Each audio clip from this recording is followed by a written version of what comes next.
क्या है दोस्तों, शेख उज़ैक फिर से हाजिर। क्या आप लोगों को यहाँ सिस्टम बनाने और ये नहीं पता कि कहाँ से शुरुआत करें? इस वीडियो में मैं आपको इस बात का जवाब दूंगा। मुझसे एक दोस्त ने पूछा था कि यार मुझे एक सिस्टम बनाना है अहमद, और मुझे ज़रा इसके ऊपर गाइडलाइन दे दो, क्या करूँ? तो मैं सोचा क्यों ना एक वीडियो बना के आप लोगों को भी इससे फ़ायदा पहुँचाऊँ। तो बुनियादी बात, जब भी एक सिस्टम बना रहे हों तो उसको अप्रोच करने का एक स्पेसिफिक तरीका होता है।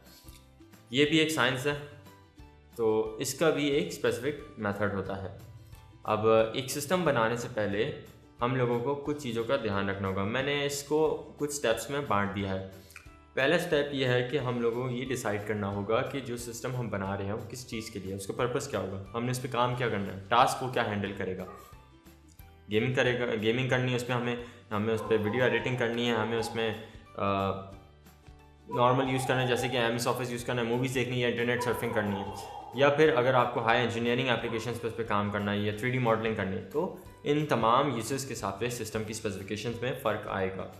अब सेकंड स्टेप ये होगा कि हम लोग को ये डिसाइड करना होगा कि जो हम सिस्टम बनाएंगे उसको हमने कितने साल तक यूज़ करना है अपग्रेड करने से पहले। अगर हमारा इरादा 3-4 साल तक का सिस्टम को यूज़ करना है तो उसकी अलग स्पेसिफिकेशन हम लोग यूज़ करें। हम लोग चाहेंगे कि प्रोडक्ट्स हमारे पास ऐसे हों जो कि लॉन्ग टर्म हों, यानी कि उनके ड्राइवर सपोर्ट अच्छा हो, उनके अंदर फीजिबिलिटी, इस मामले में उनके अंदर ट्यूनिंग ज़्यादा हम कर सकें, मॉडिफिकेशन आराम से हो सकें।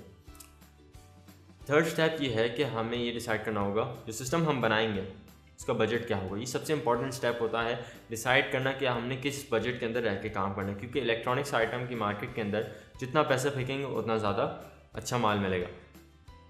बजट डिसाइड करना सबसे क्रूशियल होता है, तो इसलिए जब भी आप सिस्टम बनाएं तो हमेशा बजट डिसाइड करें कि किस बजट के अंदर रहकर हमने काम करना है। Fourth step is the research work, कि हम लोगों ने ये देखना है कि हमारे लोकेलिटी में या हमारे कंट्री की मार्केट के अंदर क्या वो प्रोडक्ट्स अवेलेबल हैं या नहीं। तो उन प्रोडक्ट्स के बारे में रिसर्च करना ज़रूरी है।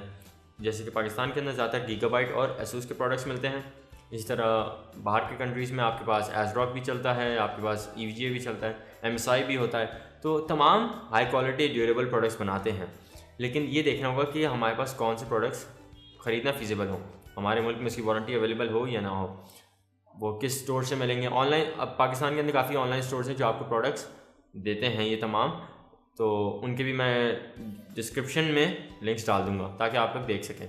अच्छा, ये हो गए हमारे 4 बुनियादी स्टेप्स एक सिस्टम बनाते वक्त। तो पार्ट सेलेक्ट करते वक्त ये ज़रूर सोचिएगा कि भाई वो पार्ट क्या हमारे रिक्वायरमेंट के हिसाब से है या नहीं, उसके रिव्यूज़ प्रॉपर्ली पढ़िएगा। टॉम्स हार्डवेयर एक बहुत अच्छी वेबसाइट है, मैं अक्सर उसी से रिव्यूज़ पढ़ता हूँ प्रोडक्ट से, और एंड गैजेट भी एक बड़ी अच्छी वेबसाइट है इस चीज़ के लिए। तो इन वेबसाइट्स को ज़रूर चेक करिएगा रिव्यूज़ के लिए। तो इसके अलावा अगर आप लोगों के जहन में कोई सवाल हो तो उसको कमेंट्स के अंदर मुझे ज़रूर बता दीजिएगा ताकि मैं उसके जवाब दे सकूं आपको।